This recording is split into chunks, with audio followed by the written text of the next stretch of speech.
UP के इटावा में एक जगह लगती है जिसका नाम है थाना भरथना, और उसी थाना भरथना में एक गांव लगता है जिसका नाम है बंधा।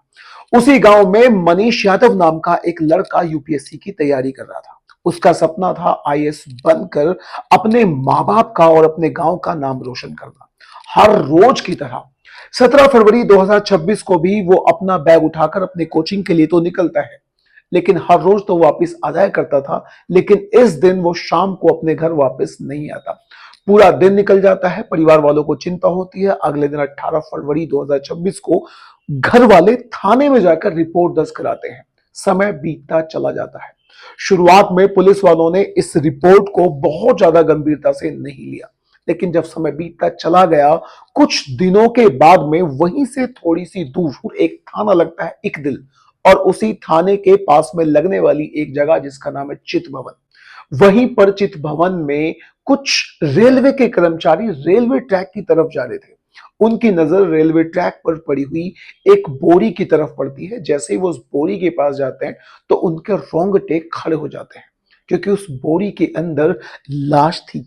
लाश साबुत लाश नहीं थी, लाश के टुकड़े हो रखे थे। पेट अलग था, सिर अलग था, तो हाथ पैर पूरी तरह से अलग थे। अब थाना एक दिल में जब इस बात का पता चलता है तो आजू बाजू में एक खबर फैलाई जाती है। कई सारे थानों को इन्फॉर्म किया जाता है कि अगर तुम्हारे यहां पर कोई किसी तरह से मिसिंग की रिपोर्ट दर्ज हो तो उन लोगों को इन्फॉर्म करो, उनको बताओ कि थाना चित थाना एक दिल में एक लाश मिली है। अब दोस्तों, मनीष यादव जो गुमशुदा था, जो गुम था, जो पिछले 2 3 6 7 दिनों से अपने घर नहीं आया था, सीधा उसके घर वालों को फोन करके थाने में बुलाया जाता है। और जैसे ही वो उस लाश को खोल कर देखते हैं तो उनके रोंगटे खड़े हो जाते हैं, उनका रोना निकल जाता है।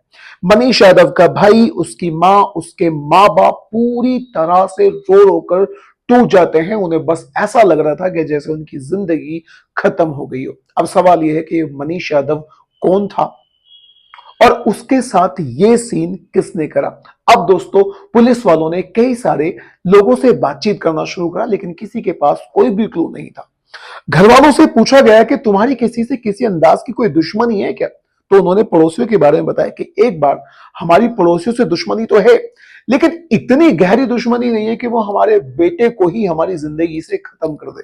अब पुलिस वालों ने फिर भी शक के आधार पर पड़ोसियों से बातचीत करी, उनसे जानने की कोशिश करी कि अगर कुछ ऐसा है तो आप हमें बता दो। लेकिन पड़ोसियों ने सीधा सीधा मना कर दिया कि हमारी दुश्मनी जरूर है, लेकिन हम इनके घर के किसी व्यक्ति को इस अंदाज में नहीं मार सकते, अपनी दुश्मनी का बदला इस अंदाज में नहीं ले सकते।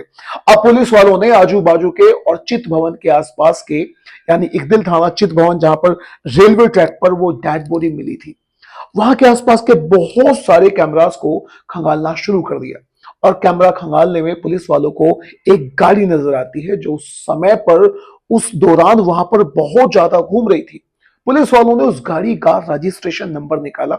निकालने के बाद उस गाड़ी के मालिक तक पहुंचा जाता है। मालिक से पूछा गया कि तुम्हारी गाड़ी उस समय पर वहां पर क्या कर रही थी, तो उसने एक दूसरे व्यक्ति का नाम बताया। उसने बताया कि ये गाड़ी मेरी नहीं है, ये गाड़ी है थाना इकदिल में ही पड़ने वाला एक गांव जिसका नाम है केशु नगर के रहने वाले दीपक की, यानी वो मेरी गाड़ी को लेकर गया था, गाड़ी तो मेरी ही है। अब पुलिस वाले दीपक के पास पहुंच जाते हैं। दीपक से बातचीत शुरू की जाती है तो दीपक शुरुआत में आनाकानी करता है, लेकिन बहुत ही जल्दी दीपक ने एक ऐसी कहानी सुनाई जिसे पुलिस वालों ने भी सुना तो उनके होश उड़ गए। दीपक ने बताया कि उसका एक दोस्त है जिसका नाम है अभिषेक यादव, जो अब से कुछ दिन पहले मनीष यादव के साथ ही तैयारी कर रहा था सरकारी नौकरी की। लेकिन फिर तैयारी करते करते उसकी जॉब लग जाती है सीआईएसएफ में, वो भर्ती हो जाता है और जो फिलहाल जालंधर में अपनी नौकरी भी कर रहा है। उसी दौरान उसकी बहन भी होती है जिसका नाम था आकांक्षा यादव। आकांक्षा यादव भी वहीं पर उसी कोचिंग सेंटर में तैयारी कर रही थी और वो मनीष यादव के साथ भी तैयारी करती थी। अब मनीष यादव और आकांक्षा यादव के बीच में थोड़ी बहुत बातचीत हो जाती है, यानी वो एक दूसरे के दोस्त बन जाते हैं और उनके बीच में रोमांटिक रिलेशनशिप शुरू हो जाता है।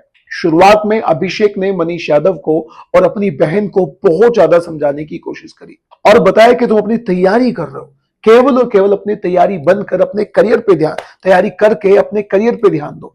इन फालतू की चीजों में तुम्हें पढ़ने की कोई जरूरत नहीं है।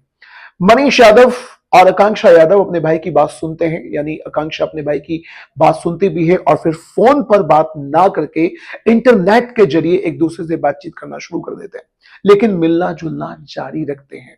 अभिषेक यादव का एक दोस्त था जिसका नाम था विपिन, और दूसरे दोस्त का नाम था दीपक। विपिन वो लड़का था जो आकांक्षा को और मनीष को जब भी कभी मिलते हुए देखता था तो इसकी खबर सीधा सीधा अभिषेक को देता था, जो सीआईएसएफ में बैठा हुआ था। वो सारी बातें बताता था। इसी बीच आकांक्षा की भी जॉब लग जाती है, वो पुलिस में भर्ती हो जाती है और रामपुर में उसकी ट्रेनिंग भी चल रही थी। लेकिन वो कई बार मनीष यादव से मिलती थी, उससे बातचीत करती थी। इसका पता विपिन को था। विपिन सारी बातें अभिषेक को बताता था, जैसे कि मैंने आपको बताया। अभिषेक के अंदर कैसे भी करके विपिन जिस अंदाज में बातों को उससे परोसता था, उन बातों से अभिषेक के अंदर पूरी तरह से मनीष यादव के प्रति नफरत पैदा हो जाती है। अब वो कैसे भी करके मनीष से अपनी बहन की बेइज्जती का, या फिर यूं कह लीजिए कि अपने घमंड का बदला लेना चाहता था। घमंड इस तरह का कि आखिर कौन मेरी बहन के साथ रोमांटिक रिलेशनशिप में आ सकता है। बस इसी बात को ध्यान में रखते हुए वो एक प्लान बनाता है। अपने प्लान के हिसाब से विपिन को और दीपक को अपनी गाड़ी में बिठाता है और उसी स्टैंड पर पहुंच जाता है जिस स्टैंड पर मनीष यादव गाड़ी का इंतजार किया करता था अपनी कोचिंग में जाने के लिए। वो वहां पहुंचता है, मनीष उसको मिलता है। अब क्योंकि मैंने आपको पहले ही बताया कि लोग एक दूसरे को जानते थे, तो वो मनीष यादव से बोलता है कि आओ तुम गाड़ी में बैठो, कोचिंग तक तुम्हें आज मैं छोड़ दूंगा। अब मनीष यादव बिल्कुल सीधे साधे अंदाज में गाड़ी में बैठ जाता है। जैसे ही वो गाड़ी में बैठता है, थोड़ी दूर चलते ही ये लोग उसे गाली गलौज करना शुरू करते हैं, उसे गाली देते हैं। गाली के साथ साथ मारपीट करना शुरू करते हैं, चाकुओं से, पंच से। गाड़ी के अंदर ही उस पर चाकू से हमला किया जाता है, कुछ भारी भरकम चीज से हमला किया जाता है और साथ ही उनके पास पिस्टल भी था। अब वो अपनी गाड़ी को कोचिंग की तरफ ना ले जाकर, शहर की तरफ ना ले जाकर जंगल की तरफ मोड़ देते हैं और रस्सी से भी उसके गले को घोंट देते हैं। अपनी पूरी तैयारी के साथ मनीष यादव को मारकर वो जंगल में फेंक कर आ जाते हैं।